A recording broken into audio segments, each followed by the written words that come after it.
Good afternoon, ladies and gentlemen.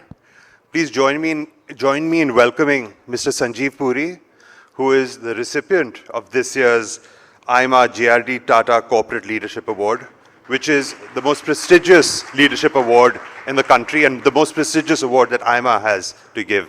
Thank you. And there's no one better and more deserving than Mr. Sanjiv Puri, who is the chairman of ITC. So, Mr. Sanjiv Puri has a distinct opportunity and responsibility of chairing one of India's largest corporations. But he is a public figure himself in terms of advising government in many different fora. And so we look forward to asking questions of Sanjiv in terms of what is the most pertinent subject that has been chosen by ITC for this fireside chat today, which is resilience and growth in the new world disorder. I think though this subject was chosen a while ago, the matters of the last couple of weeks really put this into focus even more. ITC now is a company that has over 70,000 crores or around 70,000 crores of revenue and over 20,000 crores in profitability, possibly more with your results coming out. But Sanjiv, in this new world of disorder that has happened in the last couple of weeks, we've been hearing about this from the Trump administration since November and even prior to that in his campaigning. How are you viewing the ITC and its role within this new tariff uncertainty, coupled with what are larger themes of digitization and sustainability and innovation which are necessary? How are you seeing this for yourself and for ITC? Thank you, Nikhil. And this whole, as you rightly said, this whole issue of world disorder is firstly not merely the tariffs. There is this bit on conflicts and geopolitics and climate change and technology disruption, changing consumer preferences. All of this has been creating a lot of change and uncertainty in the world. It's been there. This tariff has, of course, is a new development. Now, what is this going to do firstly? Is it going to is it going to be chaotic, uncertain? It's difficult to say how it will evolve, but my own sense is that at the end of it, I think India is going to be much better placed because I do see the possibility of several FTAs, which are things that I think industry has been looking forward to for some time, been inked hopefully during the year, whether it's the EU, UK, and of course the US, where there is, I think, discussions, dialogue happening at a faster rate. So I think, and India has much to offer. There are several sectors where India can, do well. India can do well. So while short-term uncertainty, unpredictability may be causing some kind of might impact global growth also, and therefore the consequent impact on little impact on India, because India is not India is after all a consumption-driven economy. But yes, some impact can be there. Now in this, for me, from an ITC perspective, you see, the tariffs may not be the number one item because we are also a more domestic-focused industry, but there is of course some impact.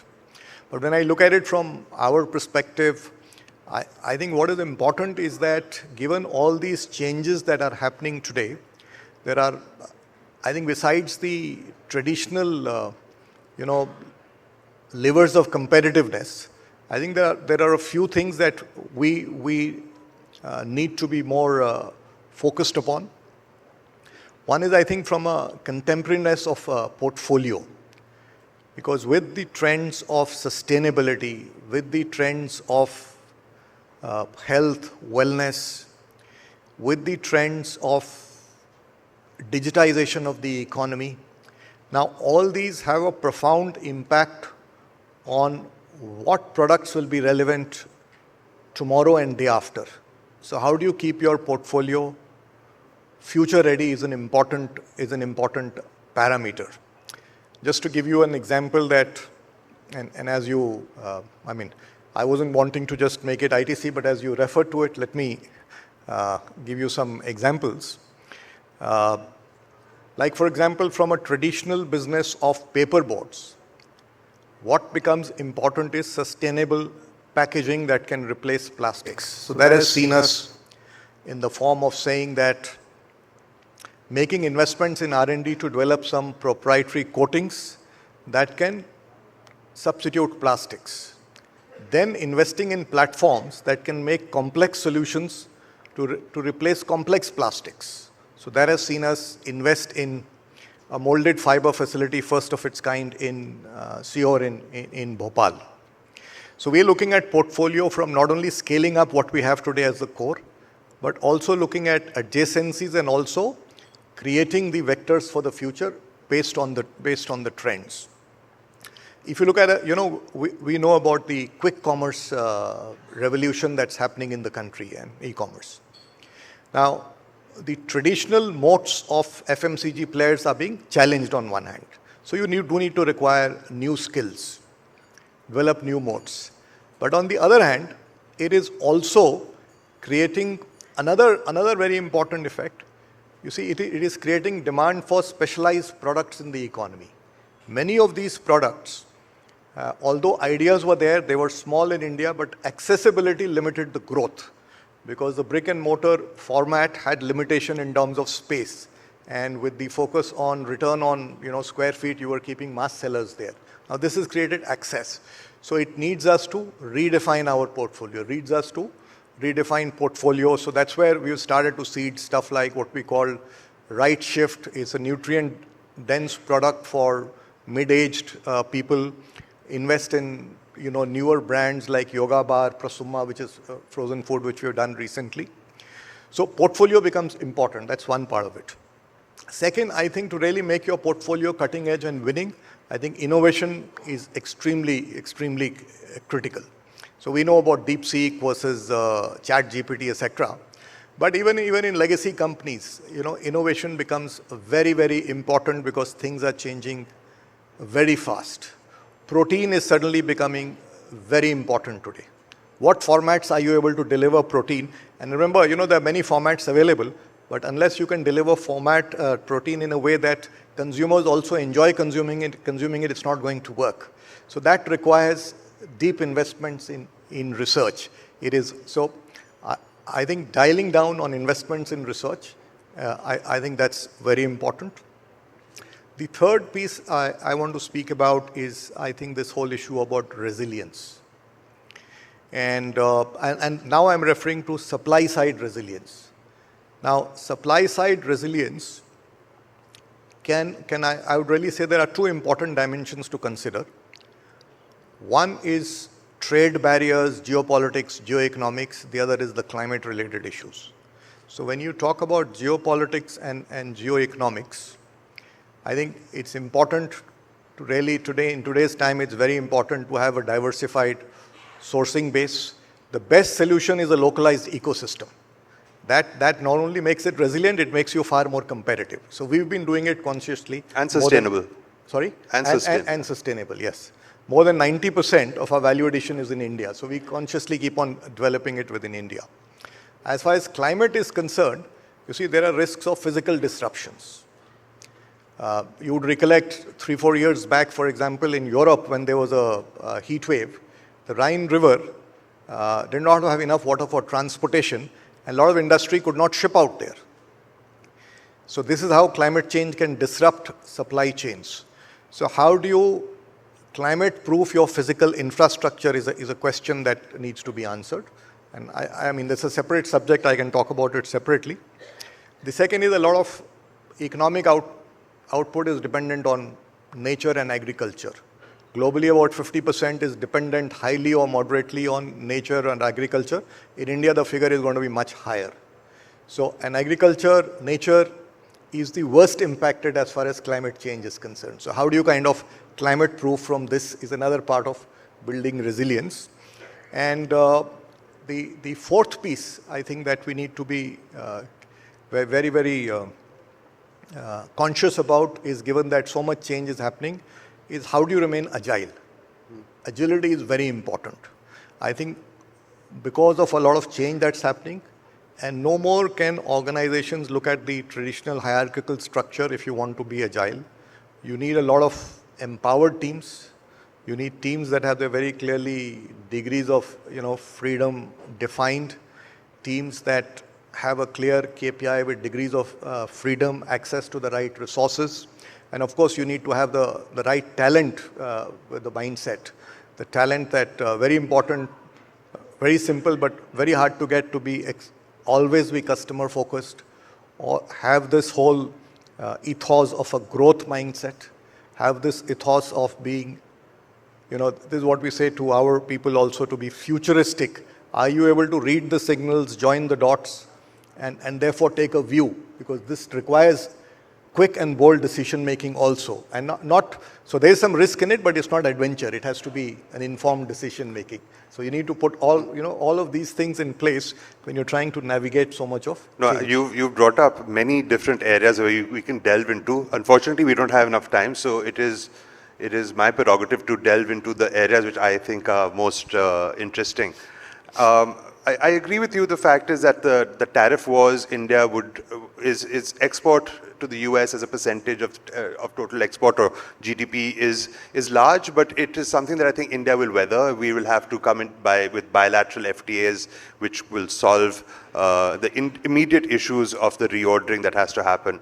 But the longer term themes that you spoke about and the necessity to innovate while still reconstructing portfolios as you're trying to do at ITC is a matter of management discipline in terms of capital allocation. But then the dichotomy of what you spoke about in terms of being agile as an organization and empowering individual teams to do so, that's a wish of everyone. For us to have high return on capital and high return on capital employed and return on equity, while at the same time having empowered teams who are accountable for the delivery of that. Within the construct of innovation and R&D, how do you view that for the country, and how are you tackling that at ITC in specific? So ultimately, I think it's about having a strong, I think on one hand, a very strong ecosystem to be able to do R&D. R&D with speed, and this requires us to take bets also for the future.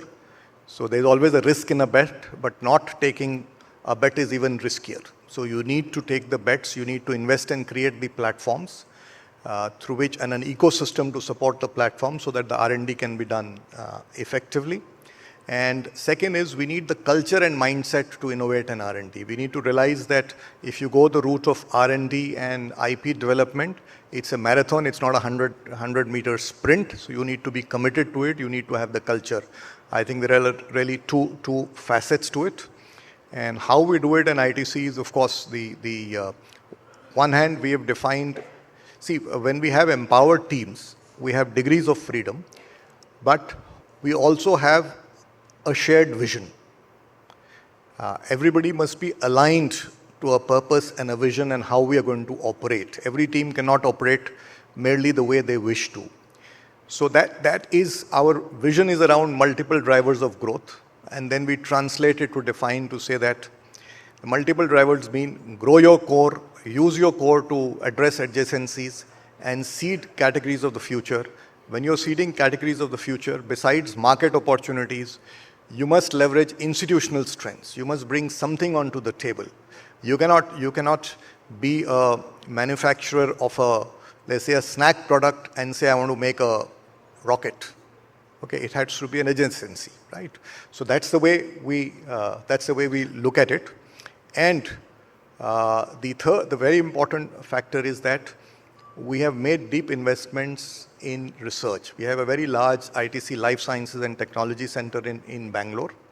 And we have taken position on certain platforms, whether it's hygiene or whether it's nutrition.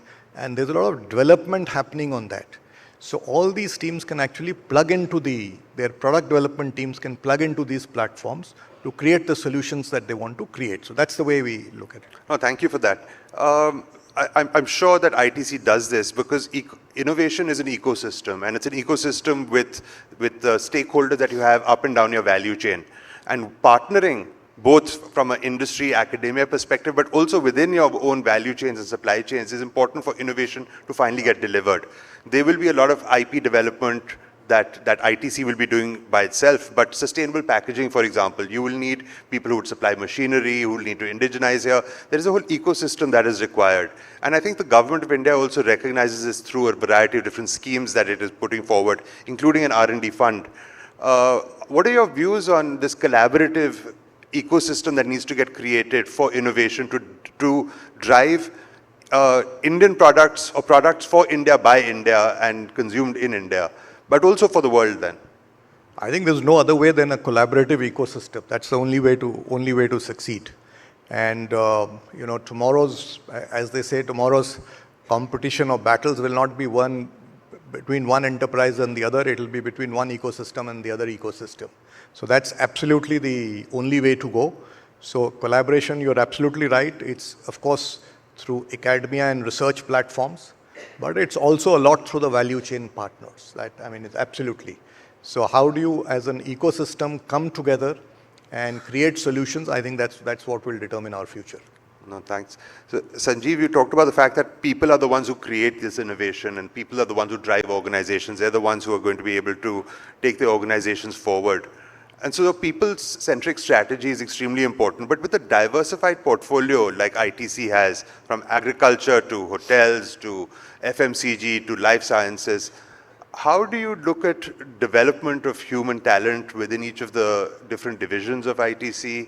How do you view that from the construct of the country in terms of we have a demographic which will make us very resolute in the growth that we strive for, to be a Viksit Bharat by 2047.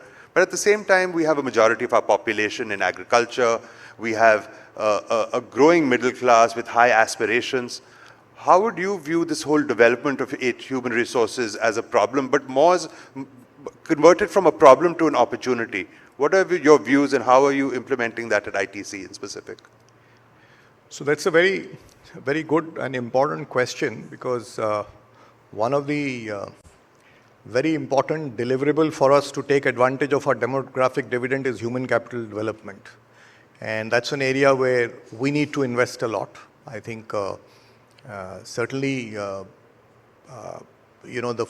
investments in the economy and human capital development need to certainly be stepped up.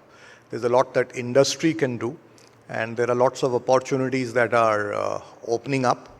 I think one big opportunity that we see is that with the improvement in the digital infrastructure and physical infrastructure, now time has come, I think, to really go back to integrated rural development hubs.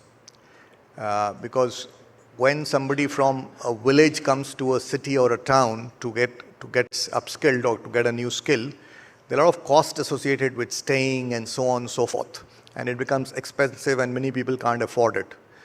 But with better roads and better digital connectivity, we can create this hub and spoke model, cluster of villages, integrated rural development center. It can have skilling centers. It can have, even healthcare centers. It can have career management centers. And people can come in the morning, go back in the evening. I think that's one big opportunity. So, and I think that investment is very much required. Now, and as I said, enterprises also have to play their role, and we recognize as an ITC. So there are multiple dimensions in which we contribute to human capital development in the nation. One is the bit that we do in social development. We do a lot of vocational training. That's one part of it. We do entrepreneurship development. The second is in our value chains itself, we do a much larger magnitude of training. For example, we have thousands of farmer field schools. We have thousands of, you spoke about agriculture, so I'm taking that example. We have thousands of Chopal Pradarshan Khets where we train farmers. We have also in some high value crops like medicinal and aromatic plants, we have our own farm where we bring farmers to train them, right? And then they in turn go and do it.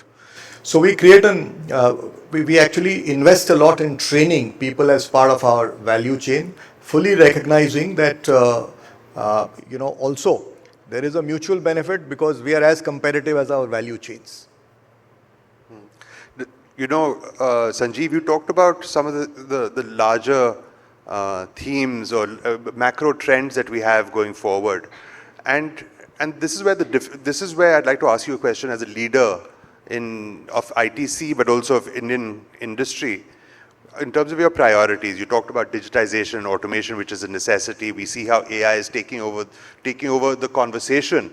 We really do need to see many more real use cases in terms of practicality of implementation. You talked about sustainability as an area of deep concern in the going forward, not only in terms of water, but climate and variety of different consequences that can come because of climate change. And you also talked about the wellness theme. Sustainability is something that I know is very key to ITC. How do you view sustainability within the resilience of your organization as you spoke about it, but also as an opportunity?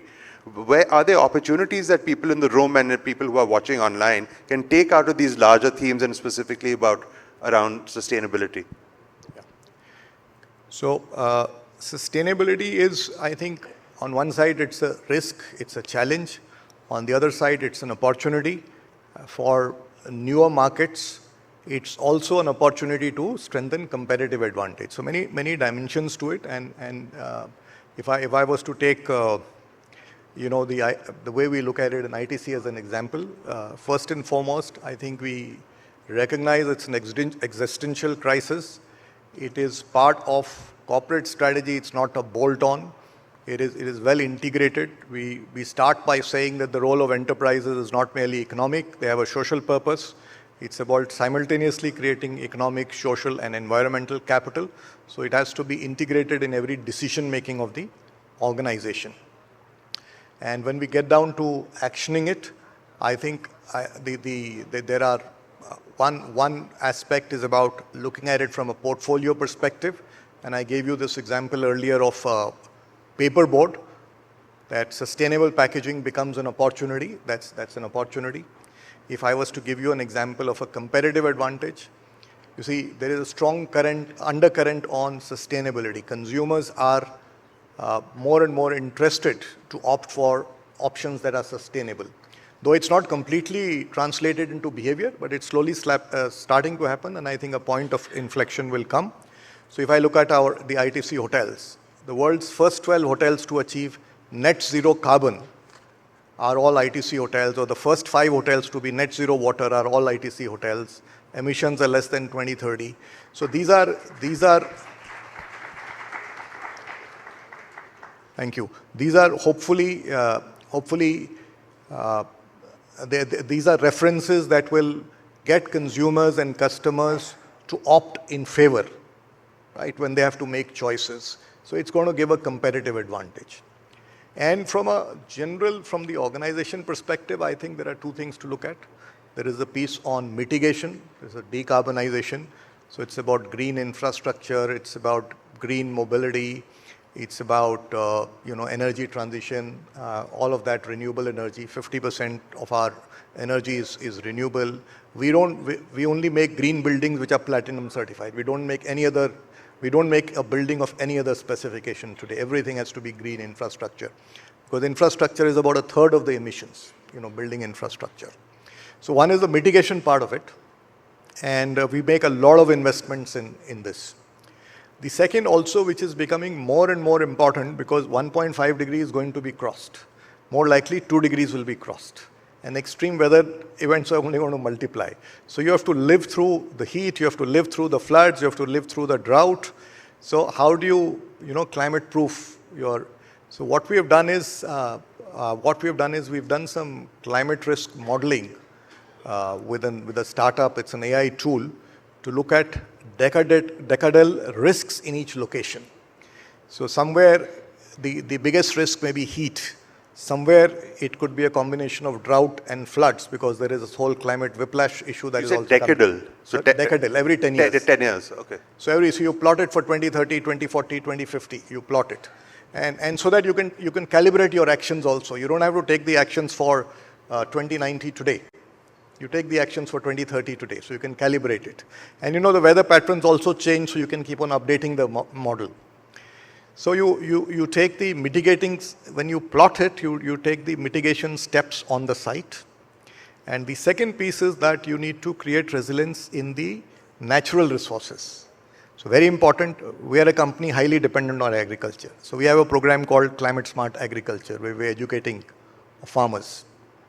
It's on about, reached a scale of about 3 million acres. And what is interesting is that it reinforces the belief that what's good for planet is good for business, because their GHG emissions have reduced in that chain by 90%, by 60%. Farmer incomes have gone up by 90%. 70% of the districts have gone into high resilience and high yield. So it's good for the planet, good for business. Good. So that's a very interesting piece. And you also need to, build your future-proof yourself against water security. So that also is there is a, it's not expensive to do, but it's very much possible to do it by mapping the demand and the supply side.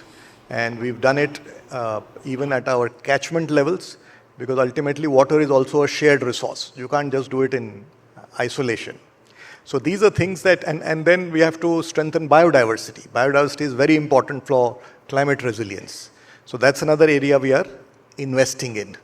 Of course, these are all shared resources, but I think everybody has to do its bit, and each one needs to focus in their catchment areas, so you can also benefit from resilience in your value chains. Thank you, Sanjiv. I was just told that our session is what stands between everyone and lunch, so we may have to close this fireside chat for right now. And I'm sure that there'll be opportunities to hear you later in the day, but also possibly in many other fora that you speak on. But thank you so much for spending time and telling us a little bit about your thoughts around these pertinent issues about which will impact all of us in the future. And many congratulations again on being the recipient of this year's IMA JRD Corporate Leadership Award. So ladies and gentlemen, do join me in thanking Mr. Sanjiv Puri for this wonderful session and for being the outstanding leader that he is. Thank you, Nikhil. Thank you very much.